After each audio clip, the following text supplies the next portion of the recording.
नमस्कार, स्वागत है आपका। आप देख रहे हैं खबरों का पंचनामा। देश और दुनिया की 5 बड़ी खबरों पर गहन चर्चा और इनके एनालिसिस के लिए कैपिटल टीवी के editor in chief doctor Manish Kumar हमसे जुड़ रहे हैं सीधे बंगाल के घाट से।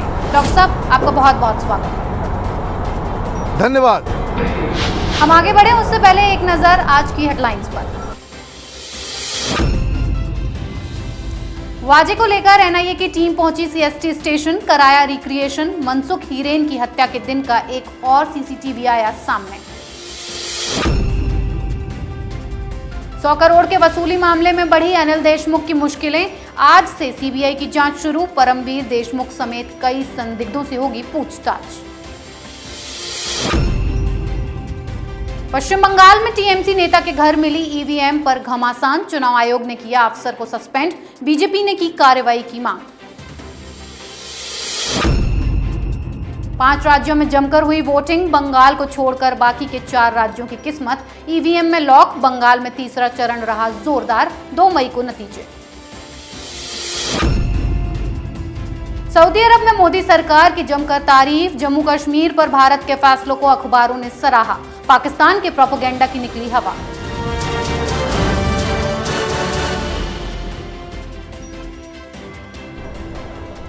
सबसे पहले बात वाजे की नई करतूत के खुलासे की। वाजे का एक और सीसीटीवी फुटेज सामने आया है। ये उसी दिन का है जिस दिन मनसुख हीरेन की हत्या हुई थी, यानी 4 मार्च को। इस फुटेज में सचिन वाजे शाम 7:01 पर छत्रपति शिवाजी टर्मिनस के पास दिखाई दे रहा है। उसी दौरान वाजे के करीबी उसकी सीआईओ ऑफिस में मौजूदगी दिखाने का नाटक रच रहे थे।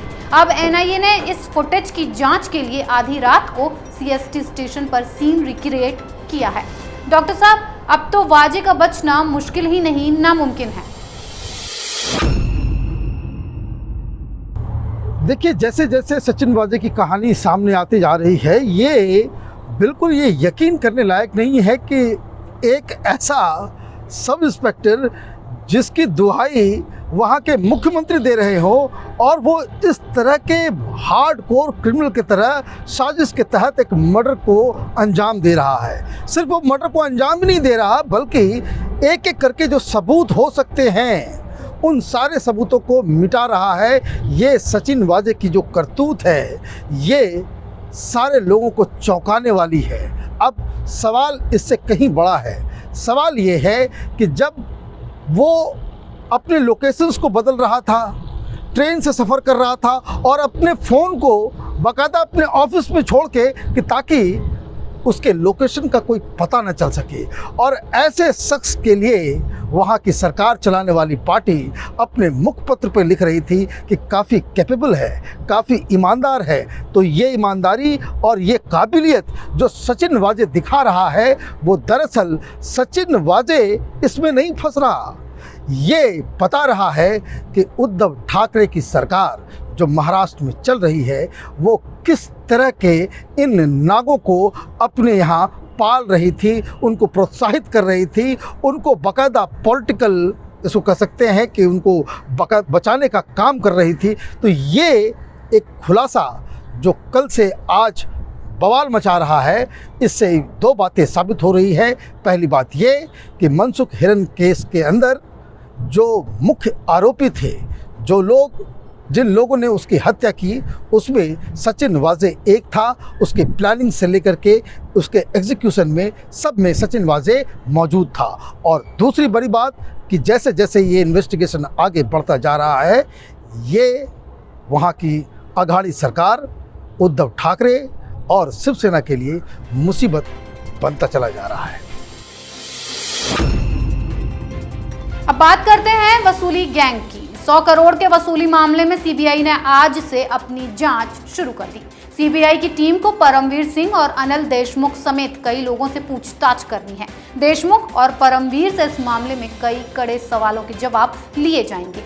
सीबीआई को अगले 15 दिन के अंदर हाईकोर्ट को मामले की प्रारंभिक जांच रिपोर्ट देनी है। डॉक्टर साहब, अब से 15 दिन में क्या क्या होगा?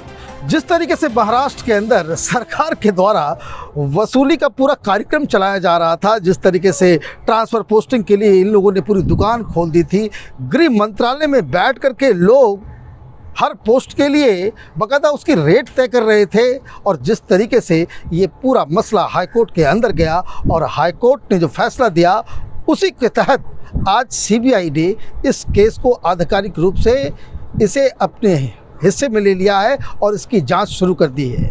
15 दिन का वक्त है सीबीआई को ये पता करना है कि जो आरोप रश्मि शुक्ला ने लगाए, जो आरोप परमवीर सिंह ने लगाए गृह मंत्री अनिल देशमुख के ऊपर, उन दावों में, उन आरोपों में कितनी सच्चाई है। लेकिन मैं आपको बता दूं कि ये जो पूरी गतिविधि हो रही है, सीबीआई एक बार मुंबई में इस कांड में घुस चुकी है तो कई सारे कंकाल जो है वो अपने आप हड़बड़ा करके अलमीरे से बाहर निकलने लग जाएंगे। वो इसलिए क्योंकि इस पूरी एपिसोड के पीछे दो बड़े नाम हैं, वो ऐसे लोग जो सरकार के बहुत बड़े अधिकारी रहे हैं। एक तो परमवीर सिंह और दूसरा रश्मि शुक्ला। इन लोगों ने जो दावे किए हैं वो दावे हवा हवाई नहीं है। रश्मि शुक्ला ने बाकायदा रिपोर्ट तैयार की, सारे जो फ़ोन टैपिंग के जरिए जो बातचीत जो हुई है उन सबको भी बाकायदा एक सबूत के तौर पे वो सीबीआई को देने वाली होंगी। और ये सारी चीज़ें, ये जो जब सीबीआई इसकी जांच करेगी और ये तय करेगी कि क्या इस केस में एफआईआर दर्ज कराया जा सकता है या नहीं, और अगर एफआईआर दर्ज होता है तो यकीन मानिए सिर्फ अनिल देशमुख ही नहीं, एनसीपी और शिवसेना के कई सारे बड़े लीडर और बड़े बड़े मंत्री इस लपेटे में आएंगे।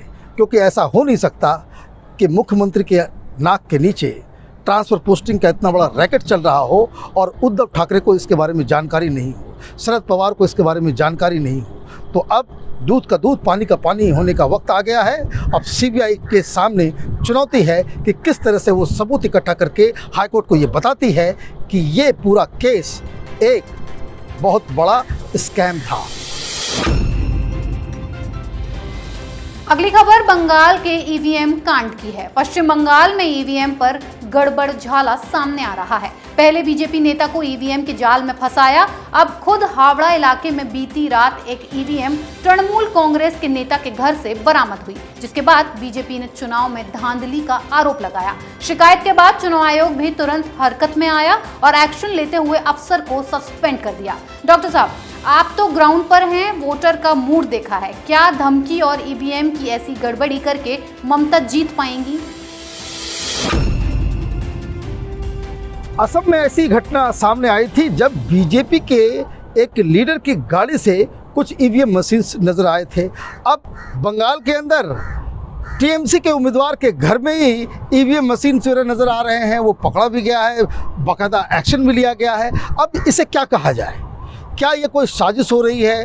क्या ऐसा लग रहा है कि ये पूरे इलेक्शन को जो है बाकायदा रिग किया जा रहा है, कोई फॉल प्ले हो रहा है? दरअसल जैसा केस असम में था वही केस बंगाल में भी है। ये जो ड्यूटी पर लगाए गए जो कुछ बेवकूफ़ किस्म के जो अधिकारी होते हैं, उनकी गलती की वजह से पूरे के पूरे इलेक्शन की प्रक्रिया के ऊपर कुछ लोग सवाल खड़े कर देते हैं। अब राहुल गांधी से ये सवाल पूछा जाना चाहिए। ऐसे तो ये छाती पीट रहे थे कि ये देखिए इलेक्शन कमीशन भी बीजेपी के लिए काम कर रही है, ईवीएम मशीन बीजेपी के उम्मीदवार के गाड़ी में मिल रही है। अब जब ये टीएमसी के घर में मिल रहा है तो कोई विपक्ष इस पर कोई सवाल करेगा? मैं कलकत्ते में हूँ, कलकत्ते में मैं जहाँ जाता हूँ सारे लोग ये पूछते हैं भाई इलेक्शन कमीशन ये ईवीएम मशीन असम के अंदर वो तो बीजेपी के उम्मीदवार के पास मिला, लेकिन अब जब टीएमसी के उम्मीदवार के घर में ये सारे साजो सामान मिल रहे हैं तो इसके ऊपर छाती पीटने वाला जो गैंग है वो कहाँ छुपा हुआ है? क्यों नहीं इस पे बातचीत कर रहा है? दरअसल इस तरह की गलतियाँ कुछ जिसको कह सकते हैं कि ऐसा नहीं है कि जो सारे लोग जो इलेक्शन कमीशन के द्वारा जो लगाए जाते हैं ड्यूटी के ऊपर, कोई उसमें टीचर होता है, कोई क्लर्क लेवल का होता है, किसी को कानून का पता नहीं होता है, कुछ लोगों का अपने हिसाब से सारा लोग करते हैं। और इसलिए ये जो टीएमसी के उम्मीदवार के घर में जो ईवीएम मिला है ये उस अधिकारी की गलती है। ऐसा नहीं है कि कोई बहुत बड़ा कोई लार्ज स्केल मास स्केल के ऊपर कोई काम हो रहा है जिसकी वजह से ये सब घोटाले हो रहे हैं। दरअसल कुछ गलतियां ऐसी होती हैं जिनके ऊपर इलेक्शन कमीशन एक्शंस लेती है और उन्हीं में से ये एक केस है। लेकिन अगर असम के ऊपर जो लोग छाती पीट रहे थे इसमें ममता बनर्जी भी शामिल थी, वो अब क्या जवाब देंगी, ये बड़ा इंटरेस्टिंग मसला है। अब बात 5 राज्यों में हुए मतदान की। पश्चिम बंगाल समेत 5 राज्यों में आज जमकर मतदान हुआ। पश्चिम बंगाल में तीसरे चरण में भी जमकर वोटिंग हुई, तो वहीं असम, तमिलनाडु, केरल और पुडुचेरी की पूरी किस्मत लॉक हो गई। अब 2 मई को इसके नतीजे आएंगे।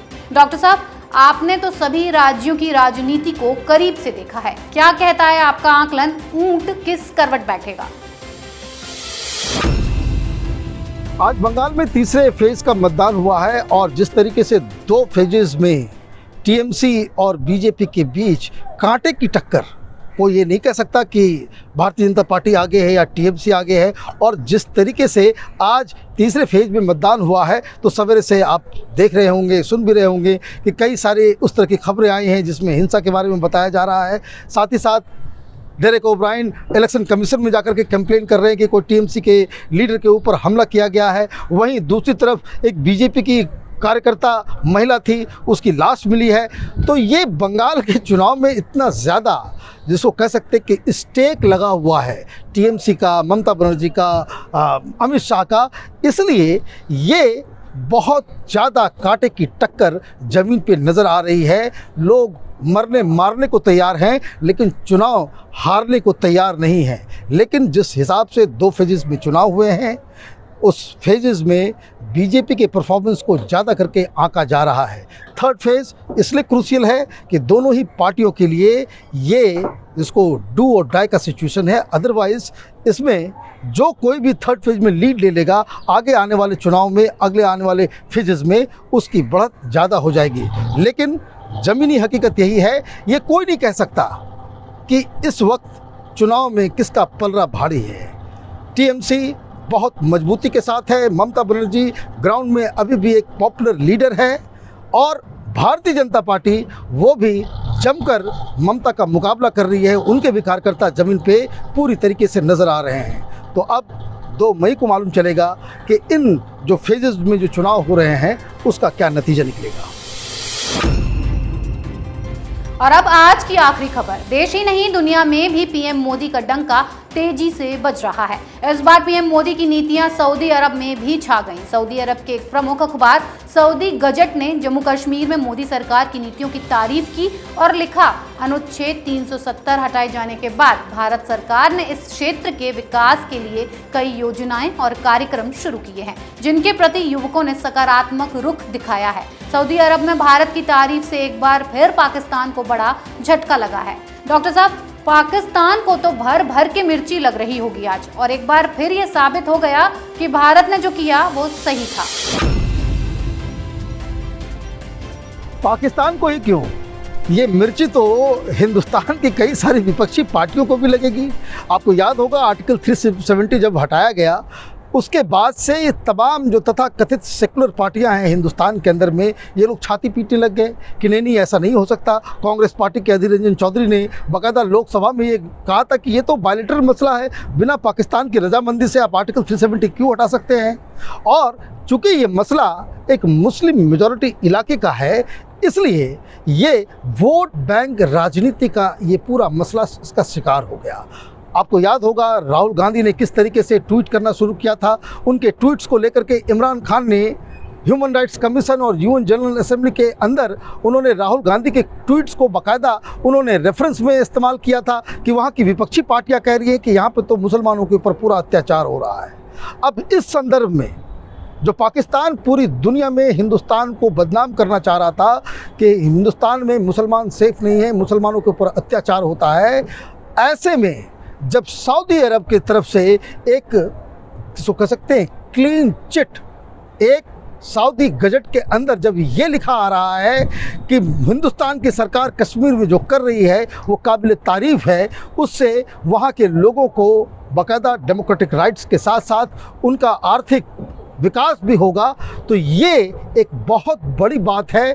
इसमें जो क्रेडिट जाना चाहिए वो क्रेडिट जाना चाहिए हिंदुस्तान के डिप्लोमेट्स को, विदेश मंत्रालय को, जो वेस्ट एशियन मुस्लिम कंट्रीज़ के अंदर जाकर के वो इस बात को कन्विंस करने में कामयाब रहे कि आर्टिकल 370 की वजह से मुसलमानों का अधिकार जम्मू कश्मीर में कर्टेल हो रहा था, जिसे अब बहाल किया गया है।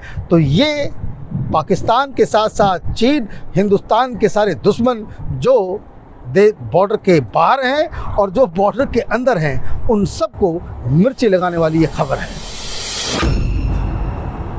खबरों का पंचनामा में आज के लिए इतना ही। डॉक्टर साहब, आपका बहुत बहुत शुक्रिया। धन्यवाद। देश विदेश की बाकी खबरों और उनके सटीक एनालिसिस के लिए देखते रहिए कैपिटल टीवी। हमें लाइक कीजिए, शेयर कीजिए और कैपिटल टीवी को सब्सक्राइब कीजिए। नमस्कार।